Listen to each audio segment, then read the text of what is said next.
ঘরেই সামান্য উপকরণ দিয়ে কিভাবে কলা দিয়ে আপনারা বরফি বানিয়ে সংরক্ষণ করে রাখতে পারবেন সেই রেসিপি নিয়েই আজকে আপনাদের কাছে হাজির হয়েছি। হ্যালো এভরিওয়ান, আশা করি আপনারা সকলেই ভালো আছেন। প্রথমে দুটো কলা নিয়ে আমি সেগুলোর খোসা ছাড়িয়ে রেখে দিলাম।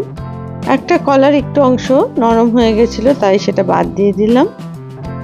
কলাগুলোকে খুব ছোট ছোট অংশ করে কেটে নিতে হবে, যাতে এটা মিক্সিতে দিলে অতি সহজে একটা স্মুথ পেস্ট তৈরি হয়ে যায়। প্রথমে কলা আর 50 গ্রাম মতো নারকেল কোড়া দিয়ে আর 200 মিলিলিটার দুধ দিয়ে একটা স্মুথ পেস্ট তৈরি করে নিতে হবে। এখানে আমি স্মুথ পেস্ট তৈরি করে আমি একটা বাটিতে এটা ঢেলে রাখলাম। তারপরে 20-25টা কেশর ধাগা এর মধ্যে দিয়ে একটা ঢাকনা দিয়ে রেখে দিলাম। কড়াইতে 100 গ্রাম দেশি ঘি দিয়ে কড়াইয়ের মধ্যে দিয়ে দিতে হবে 50 গ্রাম সুজি। সুজিটাকে আগে ভালো করে ভেজে নিতে হবে ঘিয়ে, যাতে করে সুজিটা একদমই কাঁচা অবস্থায় না থাকে। ভাজতে ভাজতে যখন সুজির থেকে ঘি ছাড়তে শুরু করবে আর সুজির কালারও একটু চেঞ্জ হবে, সেই সময় এর মধ্যে দিয়ে দিতে হবে 50 গ্রাম আটা। আটাটাকেও ভালো করে একইভাবে ভেজে নিতে হবে। মিডিয়াম টু লো ফ্লেমে এই আটাটাকে ভাজতে হবে, নচেত পুড়ে যেতে পারে। যখন আটাটা পুরোপুরি ভাজা হয়ে যাবে তখন পাশ থেকে ঘি বেরিয়ে আসতে থাকবে, সেই সময় দিয়ে দিতে হবে ব্যানানা পেস্টটাকে, দিয়ে ভালো করে আটার সাথে এটা মিশিয়ে দিতে হবে। আটা আর সুজি যখন পেস্টের সাথে ভালো করে মিশে যাবে তখন দিয়ে দিতে হবে 25 গ্রাম মতো বা বড় চামচে 2 চামচ নলেন গুড়ের পেস্ট। যদি আপনাদের কাছে নলেন গুড় না থাকে তাহলে আপনারা পাটালি গুড়কে জল দিয়ে জাল দিয়ে সেটাও ব্যবহার করতে পারেন। এখানে যে কোনো গুড়ই ব্যবহার করা যেতে পারে, তবে এই সময় নলেন গুড় পাওয়া যায় বলে আমি এটাই ব্যবহার করেছি।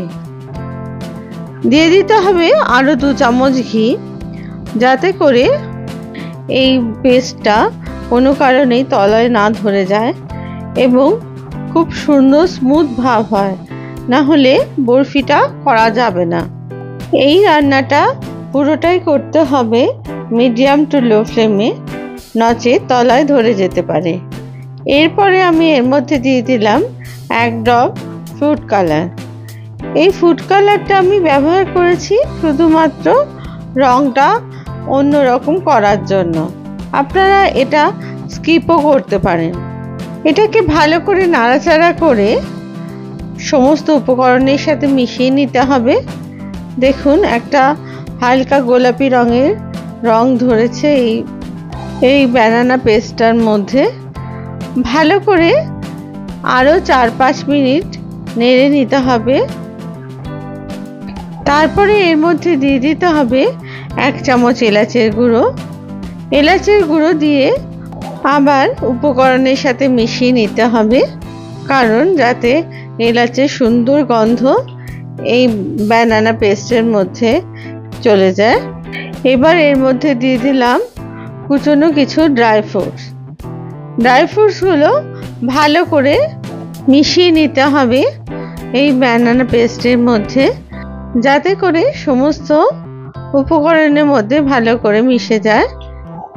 সেদিকে অবশ্যই লক্ষ্য রাখতে হবে, আর এর জন্যে অনবরত স্প্যাচুলার সাহায্যে এটাকে নাড়তে হবে। যদি আপনাদের এই রেসিপি ভালো লেগে থাকে তাহলে অবশ্যই লাইক, শেয়ার আর কমেন্টস করতে ভুলবেন না। আর যদি আপনারা আমার চ্যানেলের নতুন সদস্য হন তাহলে অবশ্যই আমার চ্যানেলকে প্লিজ সাবস্ক্রাইব করবেন, আর পাশে থাকা বেল আইকনটিকেও প্লিজ প্রেস করে দেবেন, যাতে করে নতুন রেসিপি দিলেই আপনাদের কাছে সকলের আগে পৌঁছে যায়। ব্যানানা বা কলার এই বরফি অনেক দিনই স্টোর করে রাখা যায়, আপনারা বিকেলে স্ন্যাক্স হিসেবেও এটা ব্যবহার করতে পারেন। যেহেতু এটাতে খুব কম মিষ্টি থাকে তাই চায়ের সাথে খেতেও এটা খুবই ভালো লাগে। মিনিট 5-7 ভেজে নেওয়ার পরে দেখুন আস্তে আস্তে ওপর থেকে ঘি বেরিয়ে আসছে। এই সময় গ্যাসের ফ্লেমটাকে অফ করে দিতে হবে।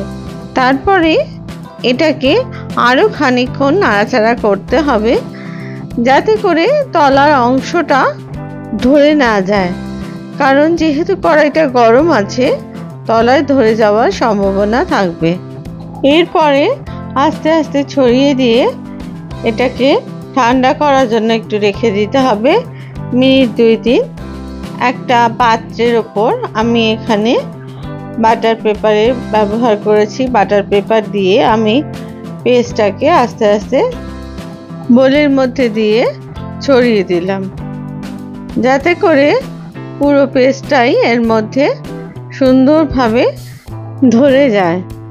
এবার স্প্যাচুলার সাহায্যে এটাকে চারিদিকে সমান করে দিলাম। খেয়াল রাখতে হবে বলে কোনো দিকেই যেন ফাঁকা না থাকে, তাহলে বরফি কাটার সময় সেগুলো ভেঙে যেতে পারে।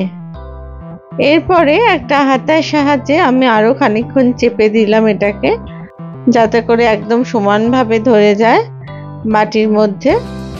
এরপরে বাটিটাকে উল্টে দিয়ে আমি থালার মধ্যে এটাকে নিয়ে নিলাম।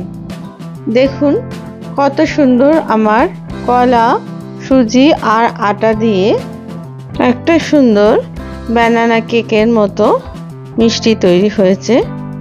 এবার এটাকে আমি কলা দিয়ে সাজিয়ে দিলাম। 2-3 ঘন্টা রেখে দেওয়ার পরে আমি এটাকে পিস করে কেটে পরিবেশন করব। অবশ্যই আমি এখানে বরফির আকার দেব। অপূর্ব স্বাদের এই ব্যানানা বরফি এখন আমার তৈরি। তাই বাড়িতে কলা বেশি থাকলে এই ব্যানানা বরফি বানিয়ে স্টোর করে রাখুন। আপনারা সবাই ভালো থাকবেন। ধন্যবাদ।